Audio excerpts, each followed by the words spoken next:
जय हिंद साथियों। कक्षा 10 के सामाजिक विज्ञान की पहली क्लासेस में आप सबका बहुत बहुत स्वागत है। बहुत बहुत स्वागत है। चैप्टर बहुत महत्वपूर्ण है और चैप्टर को बहुत अच्छे से मक्खन करेंगे।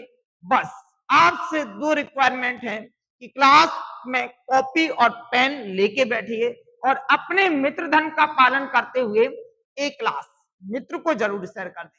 बस मेरे कहने पर छोटा सा काम, ताकि उसका भी भला होगा। देखिए, बोर्ड एग्जाम के लिए सबसे इंपोर्टेंट सामाजिक का पहला टॉपिक और बहुत ज्यादा इंपोर्टेंट है यूरोप में राष्ट्रवाद का उदय। यूरोप में राष्ट्रवाद का उदय, इस टॉपिक में पाठ को पढ़ना है। ठीक है, देखिए राष्ट्रवाद सबसे पहले समझना है राष्ट्रवाद क्या होता है। सबसे पहले समझना है राष्ट्रवाद क्या होता है। चलिए, तो देखिए यहाँ पे समझते हैं कि जो राष्ट्रवाद है वो देश के प्रति प्रेम है। जब भी कोई व्यक्ति बड़ी विचारधारा या कोई संगठन देश के प्रति प्रेम जागृत करता है तो समझ जाइए उसमें राष्ट्र की भावना जागृत हो गई, राष्ट्रवाद का उदय हो गया, यही समझ जाइए। तो अपने राष्ट्र के प्रति प्रेम की भावना को क्या बोलते हैं? राष्ट्रवाद। तो जो व्यक्ति, जो संगठन, जो विचारधारा अपने देश से प्रेम करती है तो ऐसी अवधारणा को राष्ट्रवाद कहा जाता है, कहा जाता है। एक बार और बोलेंगे, बस आगे बढ़ेंगे। देश के प्रति, अपने देश के प्रति प्रेम को जागृत करना राष्ट्रवाद कहलाता है, राष्ट्रवाद कहलाता है। इसमें हर एक भिन्नता होते हुए भी अपने आप को एकता के बंध में बांधना एक इसके प्रति विश्वास है। तो कैसे? यह विश्वास है कि लोगों का एक समूह इतिहास, परंपरा, भाषा, जाति, जातीयवाद, संस्कृति के आधार पर स्वयं को एकीकृत करता है। समझे? तो राष्ट्रवाद एक ऐसी अवधारणा है जो देश के प्रति प्रेम को दर्शाती है। तो राष्ट्रवाद आपको समझ में आ गया। अपने राष्ट्र के प्रति प्रेम की भावना को क्या कहेंगे? राष्ट्रवाद। देखिए, मैंने आपको इतनी बार याद करा दिया, अच्छे से आपको समझ में आ गया राष्ट्रवाद क्या है। बस अपने देश से प्रेम ही तो करना है और राष्ट्रवाद समझ गए। चलिए, 2 नंबर का टॉपिक आपका ए भी है। क्वेश्चन यही आएगा, उदारवाद से आप क्या समझते हैं, राष्ट्रवाद से आप क्या समझते हैं। ठीक है, तो अब आप लोग समझ गए उदारवाद क्या है। उदारवाद जो है, इसका जो अर्थ है वो स्वतंत्रता के नए मतलब यहाँ पे स्वतंत्रता, नए मध्यम वर्ग के लिए उदारवाद का जो यहाँ पे अभिप्राय है वो व्यक्ति के लिए आजादी और कानून के समक्ष समानता है। उदारवाद का पूरी तरह से जो अर्थ है वो है हर व्यक्ति के लिए स्वतंत्रता। क्योंकि आपको पता है मध्यकाल में और प्राचीन जो इतिहास था उसमें भी, और हम कह सकते आधुनिक इतिहास में, लोगों के साथ इतना दुर्व्यवहार हुआ, राजाओं ने इतना ज्यादा लोगों का, गरीबों का शोषण किया, बहुत ज्यादा। तो उस समय केवल जो गरीब लोग थे, जो दलित थे और पिछड़े लोग थे और भी अन्य, सब केवल यही चाहते थे कि हमें आजादी मिल जाए, कानून के समक्ष समानता मिल जाए, और ऐसे ही अवधारणा को उदारवाद कहा जाता है। कैसे कैसे इसको एग्जाम में लिखेंगे? तो आप लोग लिखेंगे कि जो उदारवाद का जो अर्थ है वो क्या है बोलो? स्वतंत्रता। उदारवाद यानी यहाँ पे लेबरजिन शब्द बोले तो जो लातिनी भाषा से लिया गया था, लेबर से, इस पर जो इसका जो अर्थ है वो है स्वतंत्रता। तो आपको समझ में आया? देखिए, मैंने आपको अच्छे से लिख के रखा है ताकि आप सब पूरी ईमानदारी से अच्छे से समझ जाएं। तो उदारवाद आप लोग समझ गए कि उदारवाद का जो अभिप्राय है वो स्वतंत्रता है, कानून के समक्ष समानता है, कानून के समक्ष समानता है। बस आपको इतना ही याद रखना है, उदारवाद का अभिप्राय है कि व्यक्ति के लिए आजादी और कानून के समक्ष समानता को दर्शाता है उदारवाद। तो अब आप लोगों को अच्छे से क्लियर हुआ, आप कहीं से भी इसको याद कर सकते हैं। जो उदारवाद का जो अर्थ है वो स्वतंत्रता है। क्या है बोलो? स्वतंत्रता। अब हम समझेंगे कि जो निरंकुशता है, निरंकुशता का अर्थ क्या होता है। देखिए, अब हम समझेंगे निरंकुशवाद। निरंकुशवाद का अर्थ होता है कि पहले जो राजा होते थे, सरकार होती थी, शासन होते थे, उन पर किसी भी प्रकार का अंकुश नहीं था। अभी तो समझ में नहीं आया, समझिए पहले जो राजा होते थे उनकी मनमानी चलती थी, वो जनता का शोषण करते थे, उनके टॉप पर कोई ऐसा बड़ा अधिकारी नहीं था जो उसके विचारों का, उसके क्रिया प्रतिक्रिया जो भी काम कर रहा है राजा सरकार उस पर अंकुश लगा सके, उसका विरोध कर सके। तो ऐसी स्थिति को हम निरंकुशवाद बोलते हैं। अब पूरी ईमानदारी से अच्छे से समझेंगे कि आपको बिल्कुल माइंड में फिट हो जाए कि ऐसी सरकार या ऐसा शासन जिस पर किसी प्रकार का अंकुश नहीं होता, मतलब राजा सरकार अपनी मनमानी करे, तो ऐसी स्थिति को या ऐसी सरकार को बोला जाता है निरंकुशवाद। समझे? तो देखिए यहाँ पे निरंकुशवाद का सामान्य अर्थ ऐसी सरकार या शासन व्यवस्था से है जिसकी सत्ता पर किसी भी प्रकार का अंकुश नहीं होता। अंकुश का मतलब है उनकी गलत विचारधाराओं का कोई विरोध करने वाला नहीं है, ना उनकी गलत विचारधाराओं का विरोध कोई कर सकता। समझ में आया? राजा अपनी मनमानी करे, अच्छी बुरी हर प्रकार की मनमानी करे, तो इसे क्या बोलेंगे? बोलो, यहाँ पे उस पर कोई अंकुश नहीं होता था। ठीक है, अब बताओ, नहीं होता, निरंकुशवाद का अर्थ यही है। इतिहास में ऐसी राजशाही सरकार को निरंकुश सरकार कहते हैं, जो यहाँ पे अंतः केंद्रीयकृत सैन्य बल पर आधारित दमनकारी सरकार होती है। तो इनके पास, राजाओं के पास बहुत सैन्य बल होता था और बहुत ज्यादा वो मनमानी करते थे। तो ऐसी सिचुएशन को, ऐसी स्थिति को क्या बोला जाता है? निरंकुशवाद। आपको पूरी तरह से समझ में आ गया निरंकुशवाद क्या है। देखिए, आप सब ईमानदारी से अगर समझेंगे तो आप सबको टॉपिक पूरा मक्खन हो जाएगा। बस आप सबको कंसिस्टेंसी बना के बैठना है। सामाजिक इस टॉपिक में आपके लिए ना इतना ज्यादा इंपॉर्टेंट है आपके एग्जाम के लिए, ये वाला जो टॉपिक, राष्ट्रवाद का उदय के कारण, चाहे यूरोप में आया हो चाहे कहीं आया हो। मैंने आपको पढ़ाई टॉपिक रहा हूं यूरोप में राष्ट्रवाद का उदय, तो यूरोप का पढ़ रहे हैं। और यूरोप का सबसे बड़ा देश जो है वो है फ्रांस। फ्रांस में सबसे पहले आया था राष्ट्रवाद, याद रखना, फ्रांस में सबसे पहले आया था राष्ट्रवाद। और राष्ट्रवाद भी आया, वहीं पर पहली क्रांति हुई थी, याद रखना 1789 में, जो आप लोगों ने पढ़ रखी।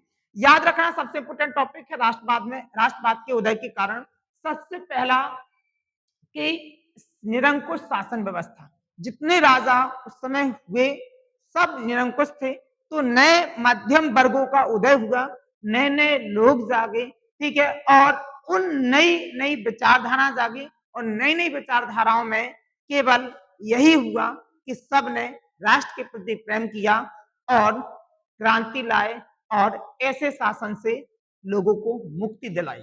ठीक है, इसके बाद उदारवादी विचारधाराओं का क्या हुआ? प्रसार। ठीक है, इसका अर्थ है कि जो उदारवादी विचारधारा थी, वो विचारधारा केवल यह चाहती थी कि हम स्वतंत्र हो जाएं, आजादी मिल जाए और कानून के समक्ष सब समान हो। अब आपको समझ में आया, उदारवाद का खूब प्रसार हुआ, खूब नारेबाजी हुई कि हम पूर्णतः ऐसी कानून व्यवस्था चाहते हैं जिसमें सभी के लिए समानता हो, चाहे गरीब हो चाहे अमीर हो। तो ऐसे विचारधारा को, ऐसे विचार को क्या बोलेंगे? उदारवाद। स्वतंत्रता, समानता और बंधुत्व के यहाँ पे नारेबाजी हुई कि हम स्वतंत्रता चाहते हैं, बंधुता चाहते हैं और समानता चाहते हैं। शिक्षित मध्यम वर्ग की क्या रही भूमिका? आपको पता है कि शिक्षा ही ऐसी, हम कह सकते ऊर्जा है, एक ऐसा हुनर है जो आपको हर किसी से सवाल करने की, हर किसी से सवाल करने की, बात करने की, हर प्रकार से, हर सिचुएशन से लड़ने की शक्ति है। याद रखना, ये वह ताकत है जिस आपके अंदर से भी क्रांति आएगी और आप किसी भी प्रकार की कितनी भी बड़ी अचीवमेंट को आप सब पा सकते हैं। ठीक है, तो आपको पूर्णतः अच्छे से समझ में आ गया कि जो राष्ट्रवाद है, राष्ट्रवाद जो है वो, उसके कारण क्या क्या थे? एक कारण था कि सरकारें निरंकुश होती थी, शासन जो था वो निरंकुश था, पूरी व्यवस्था शासन की निरंकुश थी। उदारवादी विचारधाराओं का प्रसार हुआ, जिससे राष्ट्रवाद आया। स्वतंत्रता, समानता, बंधुता के लोगों ने नारे लगाए और इसके लिए खूब जमीनी स्तर पर बहुत ज्यादा काम किया, जिससे राष्ट्रवाद आया लोगों में और शिक्षित वर्ग की बहुत ज्यादा इसमें भूमिका रही।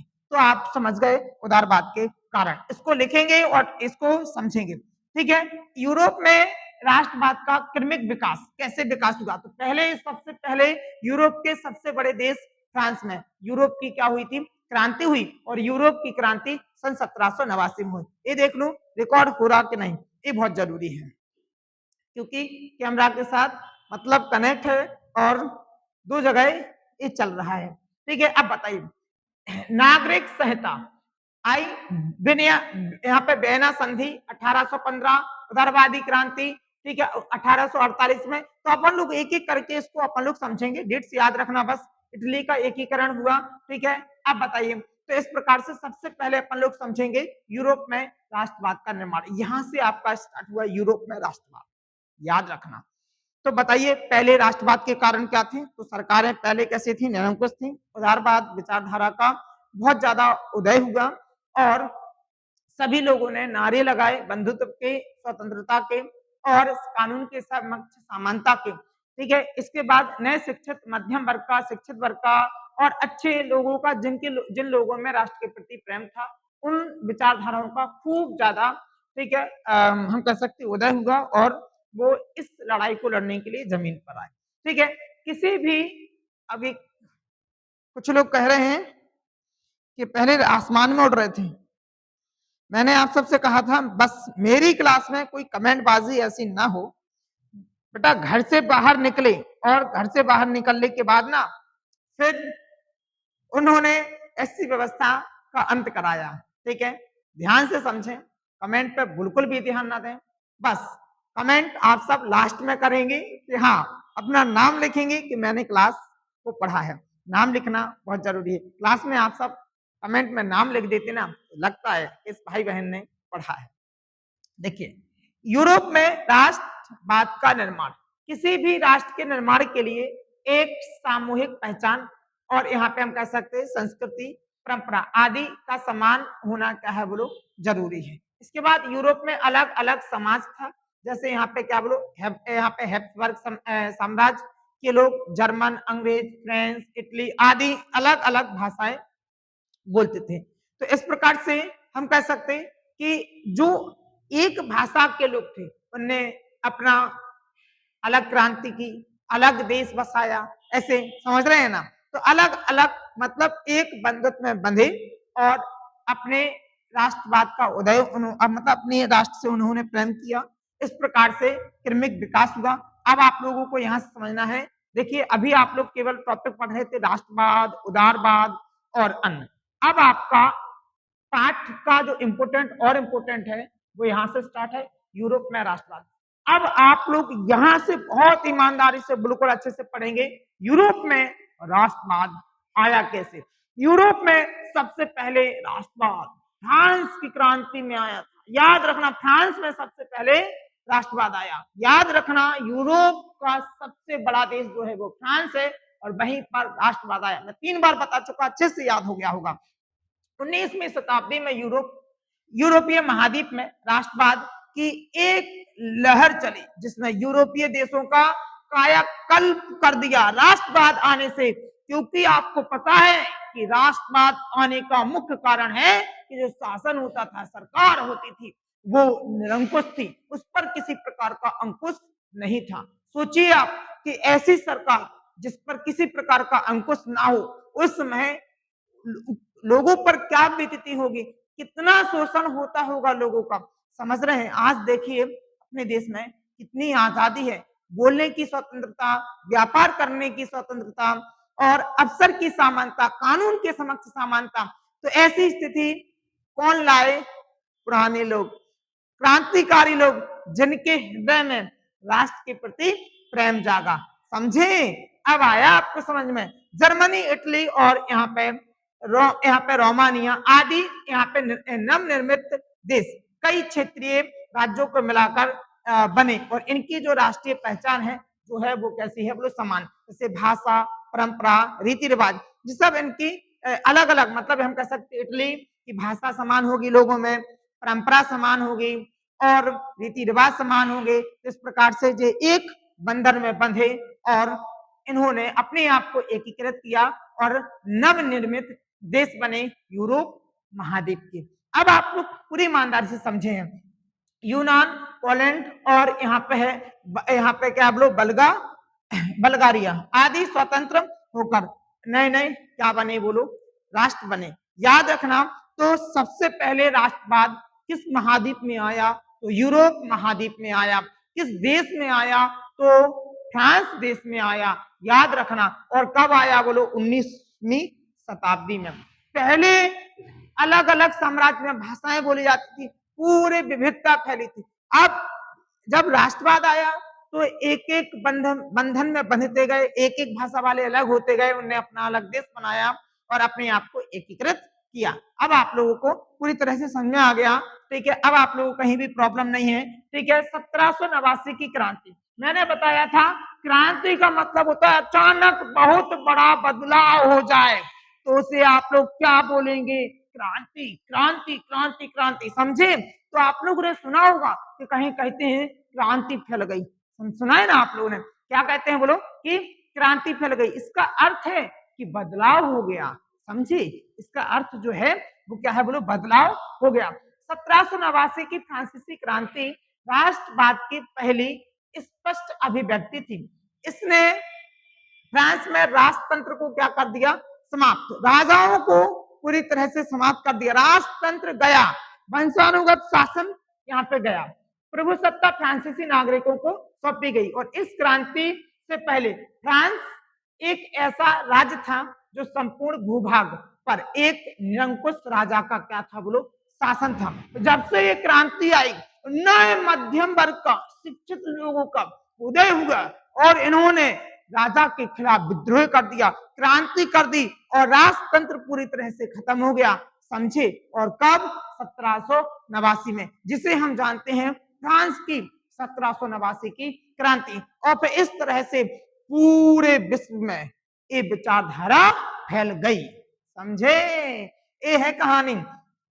फ्रांस की क्रांति में आरंभ से ही फ्रांसीसी क्रांतिकारियों ने, जैसे अपने यहाँ पे स्वतंत्रता क्रांतिकारी जो थे, भगत सिंह, राजगुरु, सुखदेव, मंगल पांडे, रानी लक्ष्मीबाई, ठीक है, जिस सब इन्होंने आजादी दिलाई है। महात्मा गांधी, ठीक है, गांधी युग में बाल गंगाधर तिलक, बहुत से क्रांतिकारी रहे, ठीक है, समझे ना, ठीक है। अब बताइए, अनेक ऐसे यहाँ पे कदम उठाए जिनसे फ्रांसीसी यहाँ पे लोगों ने एक सामूहिक पहचान, बोले तो राष्ट्रवाद की भावना यहाँ पे पैदा हो सकती थी। बाद में नेपोलियन ने यहाँ पे प्रशासनिक क्षेत्र क्रांतिकार यहाँ सुधारों को यहाँ पे प्रारंभ किया और 1804 की नागरिक संहिता, बोले तो नेपोलियन की संहिता कहा जाता है, इसमें कुछ नागरिकों के लिए और यहाँ पे सुधार किए ताकि लोग रुक जाए, क्रांति ना करें, विरोध ना करें, ठीक है, तो नागरिक संहिता के नाम से जाना जाता है। इसके अलावा यूरोप में 19वीं सदी की शुरुआती दशकों में राष्ट्रीय एकता के संबंध में विचार उदारवाद से करीब यहाँ पे जुड़े थे। और उदारवाद का मतलब मैंने आप लोगों को बताया, तो आप लोगों को इतना याद रखना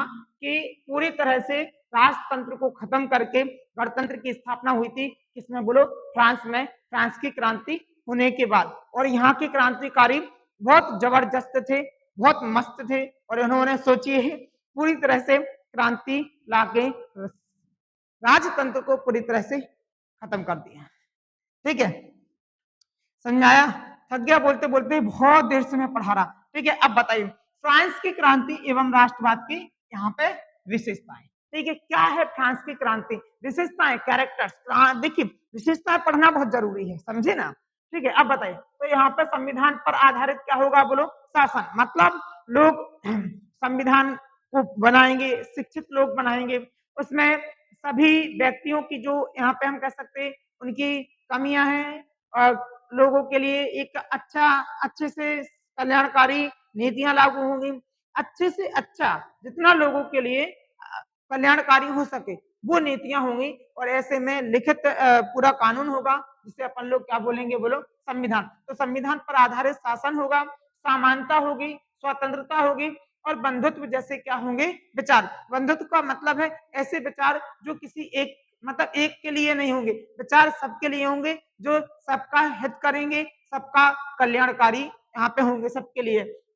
नया फ्रांसीसी यहाँ पे तिरंगा क्या होगा, झंडा होगा, जिसमें जो कलर होंगे, जो झंडा होगा, वो एक अच्छे कल्याणकारी हर एक चीज का, मतलब हम आप लोग समझ जाइए, किसी भी प्रकार से अहित नहीं, हर प्रकार से अच्छे से अच्छा किसी ना किसी चीज का प्रतीक होगा। जैसे अपना झंडा तिरंगा जो है, अपना तिरंगा 3 रंग का है, ऊपर जो है केसरिया, जो आपको पता है कि हर प्रकार से शांति का प्रतीक है। ठीक है, अब बताइए, देखिए, और यहाँ पे ऐसे सफेद रंग का हम कह सकते हैं कि अर्थ है, और हरे रंग का भी अर्थ है, हरियाली का। ठीक है, सफेद रंग का शांति का है, और उसका केसरिया का बलिदान का है। हाँ, केसरिया का बलिदान का है, याद रखना। ठीक है, अब बताइए, शांति का सफेद है, ठीक है, केसरिया जो है हरियाली का प्रतीक है। तो अब आप लोग ऐसे समझ रहे हैं। ठीक है, नेशनल असेंबली का यहाँ पे गठन हुआ। ठीक है, आंतरिक आयात निर्यात पर यहाँ पर शुल्क जो था, फीस, जैसे मान लो हम कह सकते हैं पहले बहुत जगह जैसे एक सीमा पार किए, एक सीमा, जैसे यूरोप महाद्वीप में कई सीमाएं हैं, कई सड़कें हैं, यहाँ से यहाँ गया कोई तो फीस दो, यहाँ से यहाँ आया कोई व्यापार करने, ठीक है, तो फीस दो। ठीक है, मतलब उस पर शुल्क लगता था। ठीक है, समझ रहे।